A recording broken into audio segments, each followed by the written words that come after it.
आप लोगों को एक अलग से भी हम जानकारी दे रहे हैं कि 12 के बाद भी सरकार का सोच है कि आपको एम्प्लॉयमेंट मिले, आप बेरोजगार ना रहें। हर एक जिला में डीआरसीसी स्थापित किया गया है। मधेपुरा जिला में भी सदर प्रखंड के बगल में डीआरसीसी केंद्र स्थापित किया गया है।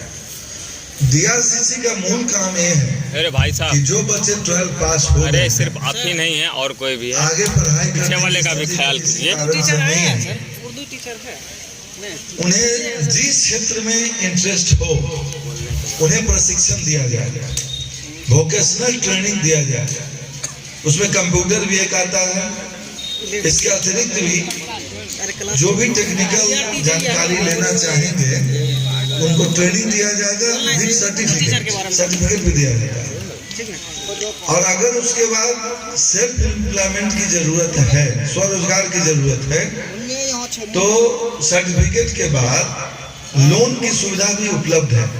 न्यूनतम दर पे, सूद पे लोन की सुविधा उपलब्ध है। इसलिए डीआरसीसी से आप लोग जरूर संपर्क कर लें। अभी बोले थे पहले, अगर जो बच्चे आगे पढ़ना भी चाहते हैं लेकिन जिनकी आर्थिक स्थिति अच्छी नहीं है, उनके लिए 4% मात्र सूद पे कि स्टूडेंट क्रेडिट कार्ड की सुविधा उपलब्ध है। स्टूडेंट क्रेडिट कार्ड की सुविधा उपलब्ध है मात्र 4% पे। और उसमें भी वसूली तब करना है जब वे कमाने लगते हैं। जब वो कमाना शुरू करना करते हैं तब ये डीआरसीसी के माध्यम से आपको मिलेगा। ऐसे बैंक से भी लोन मिलता है, एजुकेशन लोन, लेकिन एजुकेशन लोन उतने फायदेमंद नहीं है क्योंकि 11-12% लगभग सूद उसमें लेना होता है, और नहीं देने पर वो केस भी कर देते हैं। हम लोग के कोर्ट में बहुत सारा केस आ जाता है जो बैंक वाले किए रहते हैं। एजुकेशन लोन इंजीनियरिंग मेडिकल की पढ़ाई के समय लिया और नहीं सधारा है, फिर मजबूरन हम लोग कई लोगों को अरेस्ट भी कर लेते हैं, वारंट करना पड़ता है। तो बैंक से बहुत ज़्यादा बेहतर है कि आप डीआरसीसी के माध्यम से कम दर पर, लगभग नगण्य सूद पे, साधारण ब्याज है, वृद्धि भी उसमें कम होती है। आप इंटरेस्ट विहीन तो नहीं कर सकते, लेकिन फिर भी 4% का नगद नहीं है, आप लेके आगे बढ़ सकते हैं। जो पढ़ सकते हैं उनके लिए भी सुविधा है, जो नहीं पढ़ के एम्प्लॉयमेंट खोजते हैं उनके लिए भी सुविधा है।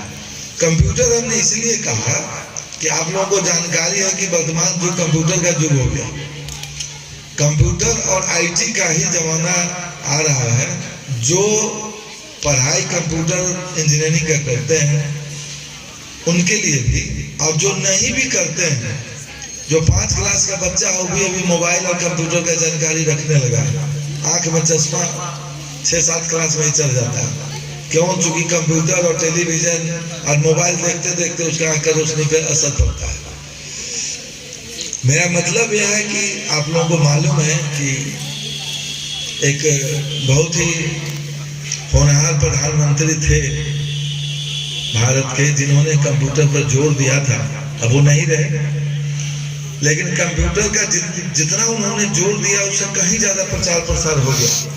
आज की तिथि में हम लोग देख रहे हैं, तो अगर कंप्यूटर है तो है, नहीं तो मोबाइल में ही आधा से ज्यादा कंप्यूटर का दे दिया गया है। उसमें सिस्टम है, उसमें ऐप है, और आप उससे सारा काम करते हैं। यहाँ तक कि बैठे बैठे अब घर का टेलीविजन की भी जरूरत कम है।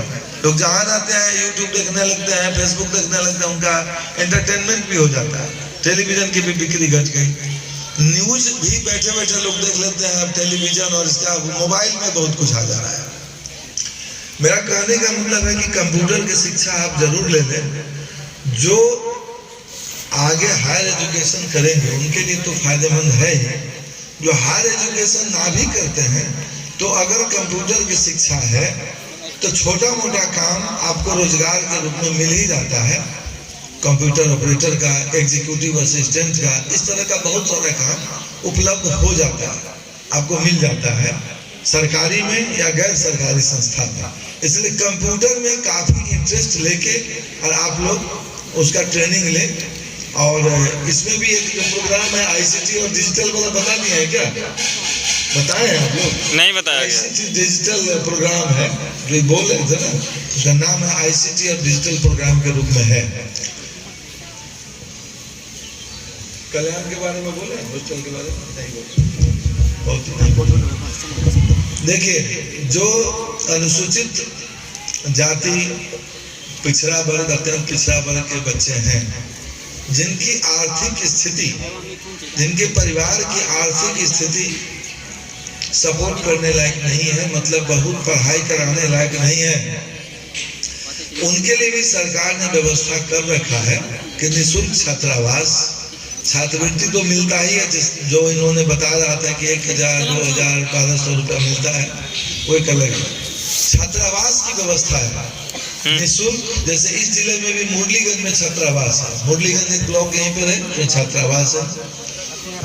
मधेपुरा कॉलेज कैंपस में भी छात्रावास है और TP कॉलेज कैंपस में भी छात्रावास है मधेपुरा।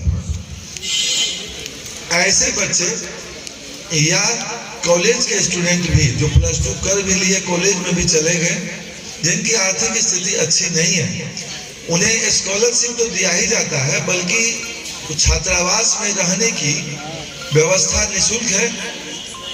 सभी व्यवस्था निःशुल्क है, रहने, खाने और पढ़ाई की व्यवस्था, इसलिए आप लोग उसका भी लाभ लें।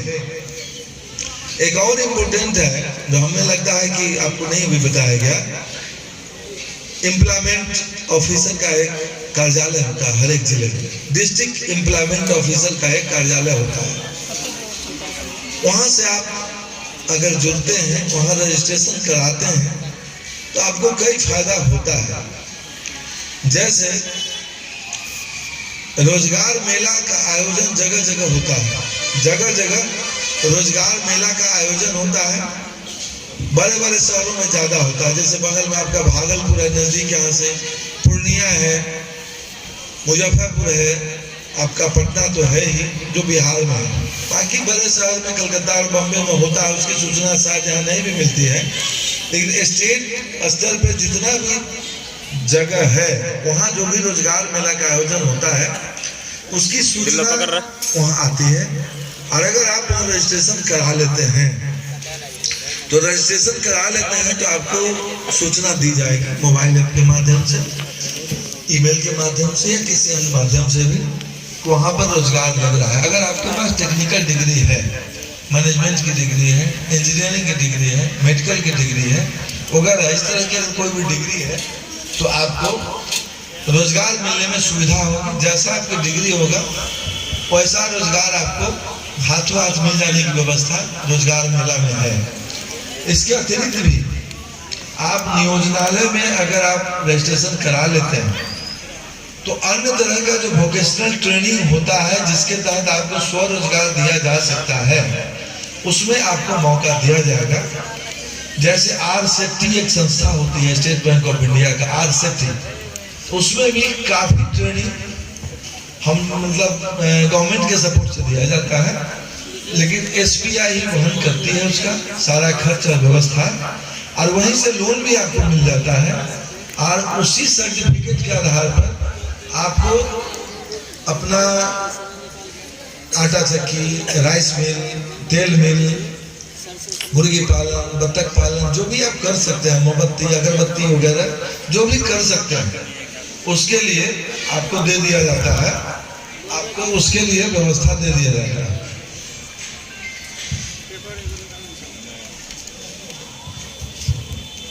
मेरा कहने का ये मतलब था कि आपको कुछ बताया गया और आपको खुद पढ़ना है, जानकारी लेना है।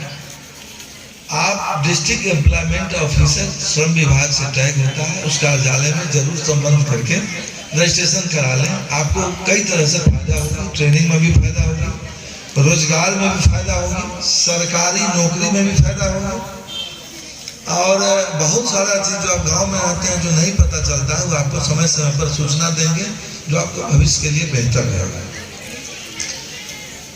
कल्याण छात्रावास से भी आप लाभ लें, खास के SC ST और OBC के लोग लाभ लें। इसका अतिरिक्त भी इन्होंने शायद नहीं बताया अभी आपको यूपीएससी और बीपीएससी की परीक्षा बहुत सारे लोग देते हैं, प्लस टू के नहीं देते हैं। जाहिर है कि प्लस टू के बाद ग्रेजुएशन के बाद का वो है, लेकिन आपको जानकारी होना चाहिए जो प्लस टू और मैट्रिक में कल होके ग्रेजुएशन भी कर लेंगे तो 1 लाख रुपया अगर पीटी परीक्षा पास करते हैं, पीटी प्रारंभिक परीक्षा अगर पास करते हैं तो 1 लाख रुपया, और अगर यूपीएससी का और बीपीएससी का करते हैं तो 50,000 रुपया निःशुल्क प्रोत्साहन राशि के रूप में दिया जाता है। आपको वापस नहीं देना है, जस्ट तैयारी कराने के पर्पज से सरकार वो पैसा देती है। और अगर आप लोग कोई कुछ बताना चाहें तो बताइए, हमसे आप पूछेंगे तो बताते रहेंगे, बाकी तो हम लोग बोलते ही रहते हैं। साहब कुछ है तो बताइए। माइक चालू करो। मटरो भैया, मैं श्रम प्रवर्तन पदाधिकारी पुरैनी और प्रभार में ग्वालपाड़ा, मुरलीगंज और बिहारीगंज के हूँ। इस स्कूल से हमारा लगभग 2-3 महीना से नाता है। विद्यार्थी को समझाना, 1-2 दिन हम आकर करके मोटिवेट भी किए विद्यार्थी लोग को। तो प्रयास ये रहेगा कि श्रम विभाग को आपको जानना जरूरी है। पहले भी आए थे लड़कियां 9th क्लास